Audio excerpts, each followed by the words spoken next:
নমস্কার বন্ধুরা, আমি সঙ্গীতা চলমান জীবন ব্লগে সবাইকে স্বাগত জানাই।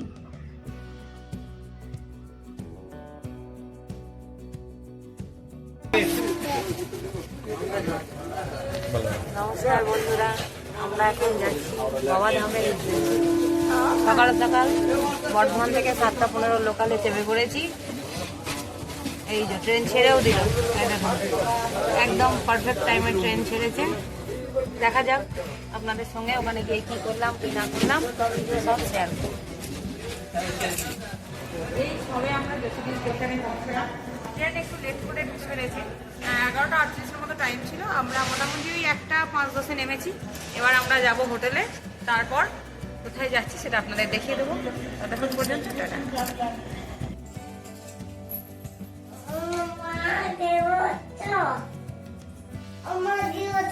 এই যে বন্ধুরা, আমি এখন হোটেলের রুমে দেওঘরে চলে এসেছি। স্টেশন থেকে টোটো করে ওই 150 টাকা, মানে আপনারা যদি দরদাম করেন, আর না হলে 200 টাকা ভাড়াতে চলে আসবেন ঘন্টা ঘরের কাছে। ঘন্টা ঘরের কাছে যদি আপনারা রুম নেন তাহলে কিন্তু সেক্ষেত্রে রুমের ভাড়া বেশি পড়বে, বা একটু বেশি 2000 টাকার উপরে এরকম বাজেট। আর যদি বাজেটের মধ্যে 1000 টাকা 1200 টাকার মধ্যে রুম চান তাহলে ওর থেকে একটু পিছিয়ে এসে এই রুমটা খারাপ নয়। এসিও আছে, আপনার টিভি, মানে বেশ ভালো, মানে ফল সিলিংও করা আছে, অ্যাটাচ টয়লেট, সবকিছুই আছে।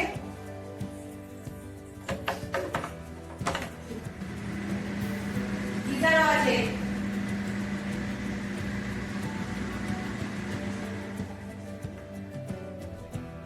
এখান থেকে মন্দিরের দূরত্ব বেশি নয়, পায়ে হাঁটা ওই 400 থেকে 500 মিটারের মধ্যে। তাহলে কোনো অসুবিধা নেই, আপনারা যদি আসতে চান তাহলে এখানে আসতে পারে। আমি ডেসক্রিপশনে আমি ওর মানে হোটেলের নাম, ফোন নাম্বার সব দিয়ে দেবো। আপনারা যদি আসতে চান যোগাযোগ করে নেবেন। বাবার মন্দিরের প্রবেশের আগে যে শিবগঙ্গা সরোবর আছে, আমরা সেখান থেকে একটু মাথায় জল ছিটিয়ে নিলাম।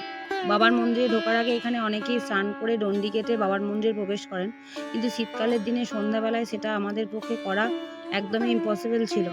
এবং ওখান থেকে ওই মাথায় জল ছিটিয়ে নিয়ে আমরা সিংহ দরজা দিয়ে মন্দিরে প্রবেশ করছি। এবং মন্দিরের প্রবেশের আগে আমরা অনেক মানে পুজো কেনার জিনিস আছে, যেমন প্যারা, আপনার পছন্দের মতো পুজো সামগ্রী নিয়ে বাবার মন্দিরে প্রবেশ করতে পারেন। হ্যাঁ, এখানে আরেকটা কথা বলে রাখি, পান্ডা হইতে সাবধান।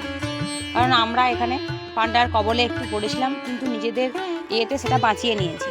মানে পান্ডারা এখানে অনেক কিছু প্রলোভন দেখাবেন যে আপনাদেরকে পুজো করিয়ে দেবো, কিন্তু মোটেই তারা ভেতরে গিয়ে পুজো করাবেন না। তারা বাইরে থেকে মন্দিরের বাইরে কোনো নন্দী মহারাজ বা শিবের মূর্তিতে পুজো করিয়ে দেবে। আপনারা যদি বাবার মন্দিরে সঠিকভাবে প্রবেশ করতে চান সেটা লাইন দিয়ে এবার আপনারা ভিআইপি লাইনেও প্রবেশ করতে পারেন, কিন্তু আমরা লাইন দিয়ে প্রবেশ করেছিলাম। সেখানে কোনো আপনার ইচ্ছা অনুযায়ী দক্ষিণা বাবাকে দিতে পারেন। এই দেখুন, লাইন দিয়ে সুন্দরভাবে প্রবেশ করছি আমরা। সন্ধ্যে 6টার সময় গেট খোলে, কিন্তু ভিআইপি লাইনে সেখানে গেট খোলে 6:30টার সময়। সাধারণ মানুষের জন্য দরজা খুলে যায়, আপনারা লাইন দিয়ে খুব সুন্দরভাবে বাবাকে দর্শন করতে পারেন। এখানে কোনো সমস্যা নাই। হ্যাঁ, যে কোনো সোমবার বা শ্রাবণ মাস বা এরকম কোনো স্পেশাল তিথিতে ভিড় হতে পারে, সেটা আপনাদের নিজেদের ওপর ব্যক্তিগত ব্যাপার। আপনারা লাইন দিয়ে কীভাবে পুজো করবেন, বাবাকে দর্শন করবেন, সেটা কোনো মানে বাধ্যবাধকতা নেই। সময় হয়তো লাগবে, কিন্তু কোনো যে আপনাদের পান্ডা নিয়েই ঢুকতে হবে বা এরকম ঢুকতে হবে সেরকম কিছু ব্যাপার নেই।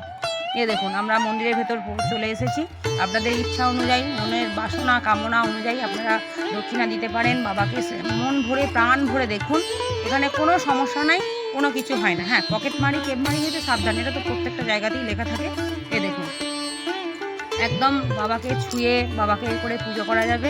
খুব সুন্দরভাবে আমরা দর্শন করেছি।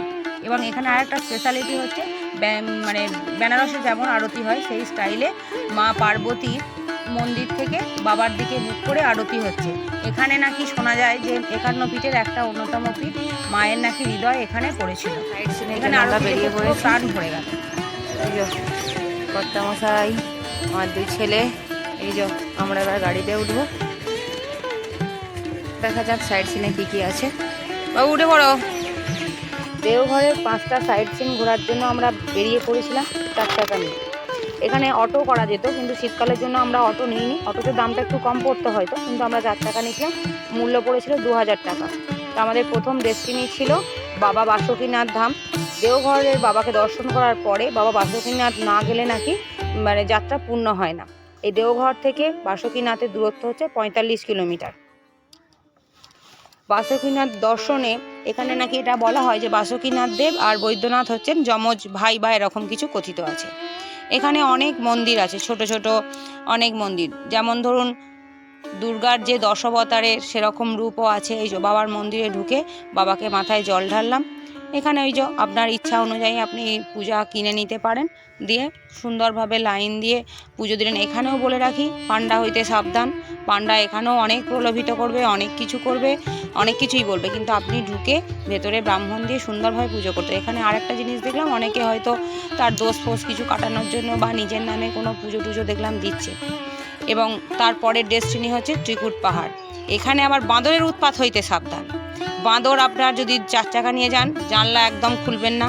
জানলা খুললেই জানলার ভেতর দিয়ে ঢুকে আপনার যা খাবার টাবার আছে সেইগুলো নিয়ে নেবে, ঘাড়ে চেপে পড়বে, মানে সেটা বলা যাবে না যে হারে বদমাইশি দুষ্টুমি করবে। এবং কাঁধে যদি সাইড ব্যাগ থাকে, পারলে সেই সাইড ব্যাগ গাড়িতে রেখে দিয়ে যাবেন, কিংবা সেটা সাবধানে নিয়ে যাবেন।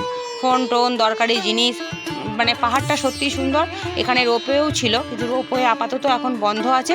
মানে এই পাহাড়টার মনোরম দৃশ্য, সবুজে ঘেরা দৃশ্য, মানে আপনাকে একদম এক কথায় মনোমুগ্ধকর। মানে সেটা না দেখলে হয়তো আমি আপনাকে হয়তো ছবিতেও সবটা বোঝাতে পারছি না, কিন্তু সত্যিই সুন্দর। ত্রিকুট পাহাড়টা সত্যিই সুন্দর। ত্রিকুট পাহাড়ের উচ্চতা 2400 ফুট। এই ত্রিকুট পাহাড়ের ওপরেই ত্রিকুট মহাদেব আছেন। এরপরের ডেস্টিনি হচ্ছে তপোবন।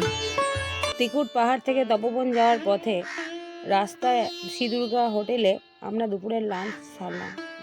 হোটেলটা সত্যিই সুন্দর। ঝাড়খণ্ডেও যে বাঙালি খাবার পাবো এটা ভাবতে পারিনি। খাবারের স্বাদ ছিল খুবই সুন্দর। শুধু বাঙালি নয়, এর সঙ্গে সাউথ ইন্ডিয়ান ডিশও ছিল। এছাড়া এখানে একটা পড়ে পাওনা ছিল, এটা হচ্ছে প্যাঁড়া তৈরি। এখানে চোখের সামনে প্যাঁড়া তৈরি হচ্ছিল এবং তার টেস্ট ছিল খুব সুন্দর। 400 টাকা প্রতি কেজিতে এখানে প্যাঁড়া পাওয়া যাচ্ছিল। আপনারা ইচ্ছা করলে এখানে খাবার খেয়ে প্যাঁড়া নিয়ে বাড়ি যেতে পারেন।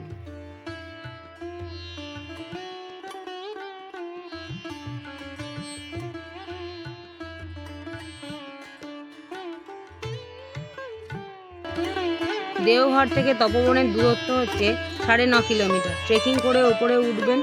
উঠতে ওখানে গুহা, হনুমানজির মন্দির সত্যিই দেখার মতো।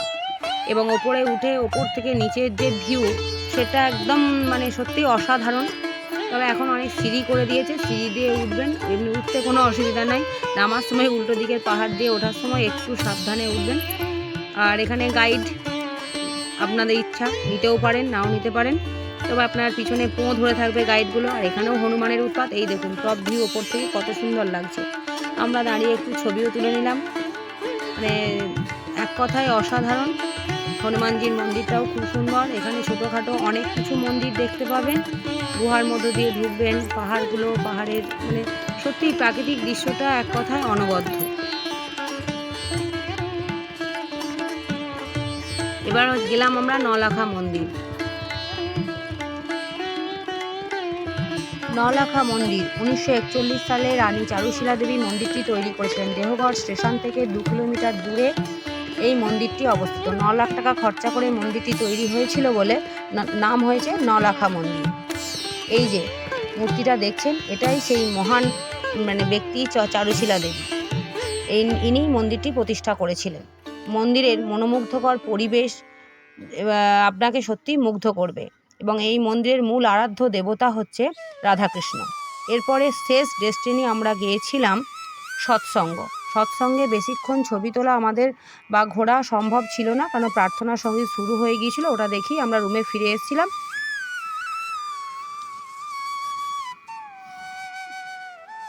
ঘোরাঘুরি শেষ, বাড়ি ফেরার পালা। এই যে রুম ছেড়ে দেবো, এখন স্টেশনের উদ্দেশ্যে যাব। লাগেজ ফ্যাগেজ বাইরে রেডি। চলুন দেখা হচ্ছে পরবর্তী কোনো একটা জায়গায়।